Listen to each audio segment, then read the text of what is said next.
आजको भिडियो सुरु गर्नु अघि तपाईहरुको लागि एउटा सानो प्रश्न राख्न चाहन्छु। यदि तपाई शेयर मार्केट सम्बन्धी पुरानो लगानीकर्ता हुनुहुन्छ र डिभिडेन्ड भनेको राम्रोसँग बुझ्नु भएको छ भने यो प्रश्न तपाईहरुको लागि। सपोज तपाईले कुनै एसएसपीसी भन्ने कम्पनीको 500 रुपैयाँ हालेर 100 क्वान्टिटी शेयर किन्नु भयो भने त्यो कम्पनीले 10% क्याश डिभिडेन्ड दिने भन्यो भने तपाईले कति रुपैयाँ डिभिडेन्ड पाउनुहुन्छ र 10% क्याश डिभिडेन्ड दिइसकेपछि त्यस कम्पनीको मार्केट प्राइस कति हुन्छ? कमेन्ट गर्नुहोस्। यसको लागि सही आन्सर हामीले लास्टमा दिनेछौं, त्यसैले भिडियो लास्टसम्म हेर्नु होला। आउनु सुरु गरौँ। फेरि पनि स्वागत छ तपाईहरुलाई नेपाली अप्सन ट्रेडरमा। आज हामीले हाम्रो शेयर मार्केट बेसिक कोर्सको इन्भेस्टिङ सिरिजको डे 5 मा छौं। आज हामी जान्ने छौं डिभिडेन्ड भनेको के हो, type of dividend, cash dividend राम्रो कि स्टक डिभिडेन्ड, प्राइस एडजस्टमेन्ट भनेको के हो, डिभिडेन्ड दिइसकेपछि कम्पनीको प्राइस कसरी घट्छ, साथसाथै तपाईले यदि कुनै कम्पनीको शेयर किन्ने सोचिरहनु भएको छ र डिभिडेन्ड दिनु अघि शेयर किन्ने कि डिभिडेन्ड दिइसकेपछि किन्ने भन्ने कन्फ्युजन हुनुहुन्छ भने यो भिडियो लास्टसम्म हेर्नुहोस्। आउनु सुरु गरौँ आजको फर्स्ट टपिक्सबाट।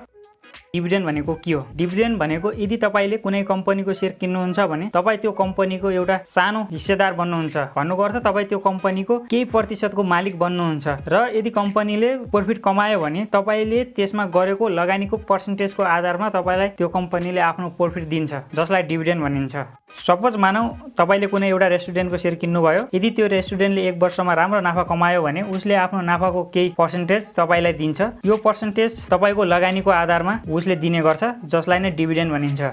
अब कुरा गरौँ कम्पनीले डिभिडेन्ड कसरी बाँड्छ त। सामान्यतया कम्पनीले डिभिडेन्ड दुई प्रकारबाट बाँड्छ। पहिलो तरिका भनेको क्याश डिभिडेन्ड। यदि तपाईको बैंक खातामा सिधै कम्पनीले पैसा हाल्दिन्छ भने त्यो चाहिँ क्याश डिभिडेन्ड हो। मानौ तपाईसँग कुनै कम्पनीको 100 किता शेयर छ र कम्पनीले 10% डिभिडेन्ड दिने भन्यो भने चाहिँ तपाईले डाइरेक्ट 1000 रुपैयाँ तपाईको बैंक खातामा डिपोजिट हुन्छ भने त्यो तपाईको क्याश डिभिडेन्ड हो। बोनस डिभिडेन्ड भनेको चाहिँ तपाईसँग अलरेडी शेयर छ र त्यसको साथसाथै तपाईलाई केही थप शेयर दिन्छ भने चाहिँ त्यो बोनस शेयर हो। मानौ तपाईसँग कुनै कम्पनीको 100 किता शेयर छ र कम्पनीले 10% बोनस शेयर दिने भन्यो भने चाहिँ तपाईसँग थप 10 शेयर आएर तपाईको डिम्याट अकाउन्टमा टोटल 110 किता शेयर हुन्छ, जसलाई चाहिँ हामीले बोनस शेयर भन्छौं।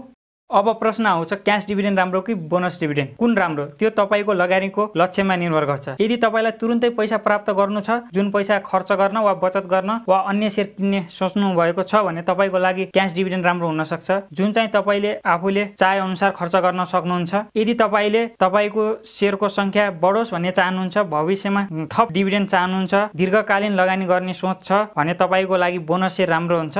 यसरी हेर्दा तपाईले तुरुन्तै पैसा चाहिएको छ भने नगद डिभिडेन्ड राम्रो हुन्छ भने यदि तपाई कम्पनीमा लामो समयसम्मको लागि लगानी गर्न चाहनुहुन्छ भने बोनस शेयर तपाईको लागि राम्रो हुन्छ, जसले तपाईको सम्पत्ति बढाउँछ।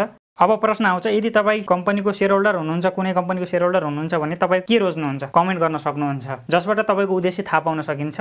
अब कुरा गरौँ डिभिडेन्ड अघि पछि शेयर किन्नु राम्रो कि अघि बेच्नु राम्रो। फर्स्टमा किन्ने कुरा गरौँ। डिभिडेन्ड अघि किन्दा तपाईले डिभिडेन्ड पाउन सक्नुहुन्छ, किनभने डिभिडेन्ड पाउनको लागि तपाईको नाम कम्पनीको रेकर्डमा हुनुपर्छ, जसलाई रेकर्ड डेट भनिन्छ। तर शेयरको मूल्य डिभिडेन्ड अघि सामान्यतया अलि महँगो हुन्छ। डिभिडेन्ड पछि किन्दा शेयरको मूल्य सामान्यतया कम हुन्छ, किनभने डिभिडेन्ड समायोजन भइसकेको हुन्छ। यो तपाईलाई सस्तोमा शेयर किन्ने अवसर हो, तर तपाईले त्यो डिभिडेन्ड गुमाउनुहुन्छ। अब कुरा गरौँ बेच्ने कुरा। डिभिडेन्ड अघि बेच्दा तपाईले डिभिडेन्ड पाउनुहुन्न, तर शेयरको मूल्य उच्च हुन सक्छ। डिभिडेन्ड पछि बेच्दा तपाईले डिभिडेन्ड पाउनुहुन्छ, तर शेयरको मूल्य समायोजन भएर कम हुन सक्छ। यदि तपाई नियमित आम्दानी चाहनुहुन्छ भने डिभिडेन्ड अघि किनेर डिभिडेन्ड लिनुहोस्। यदि तपाई लङ टर्म लगानी गर्न चाहनुहुन्छ भने डिभिडेन्ड पछिको कम मूल्यमा किन्नु फाइदाजनक हुन सक्छ। तपाईको रणनीति के छ कमेन्टमा लेख्न सक्नुहुन्छ।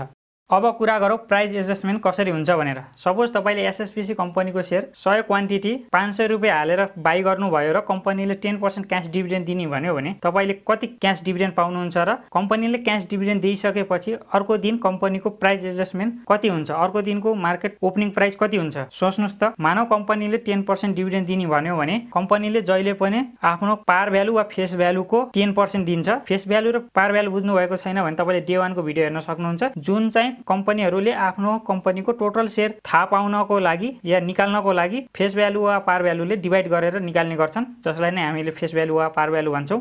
डिभिडेन्ड पर सेयर निकाल्नको लागि फर्स्टमा हामीले फर्मुला लगाउन सक्छौँ। Dividend per share equal to par value into dividend percentage upon 100 गर्यो भने हामीलाई डिभिडेन्ड पर सेयर हुन्छ। यसरी हाम्रो 10 आउँछ र यदि तपाईसँग 100 क्वान्टिटी सेयर छ भने 100 इन्टु 10 गर्दाखेरि 1000 रुपियाँ चाहिँ तपाईँले क्यास डिभिडेन्ड पाउनुहुन्छ भने एक्स डिभिडेन्ड प्राइस एडजस्टमेन्ट चाहिँ market price minus dividend per share गरेर जति आउँछ त्यो चाहिँ अर्को दिनको मार्केटको ओपनिङ प्राइस हुन्छ। यसरी गर्दा 490 रुपियाँ आउँछ, जुन चाहिँ प्राइस एडजस्टमेन्ट भइसकेपछि अर्को दिनको ओपनिङ प्राइस हुन्छ।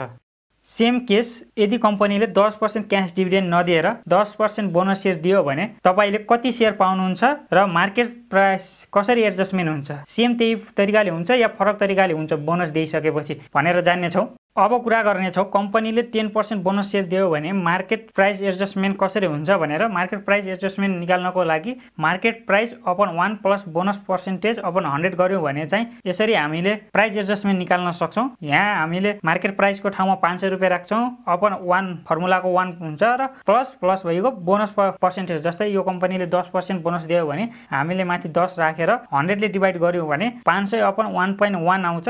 यसले 500 लाई 1.1 ले डिभाइड गर्यो भने 454.545 चाहिँ त्यो कम्पनीको प्राइस एडजस्टमेन्ट हुन्छ। र 10% बोनस सेयर दियो भने चाहिँ तपाईँले 10 किता सेयर एक्स्ट्रा पाउनुहुन्छ यदि तपाईँसँग 100 क्वान्टिटी अलरेडी पहिले नै छ भने। यसरी तपाईँको टोटल सेयर हुन्छ 110 सेयर हुन्छ।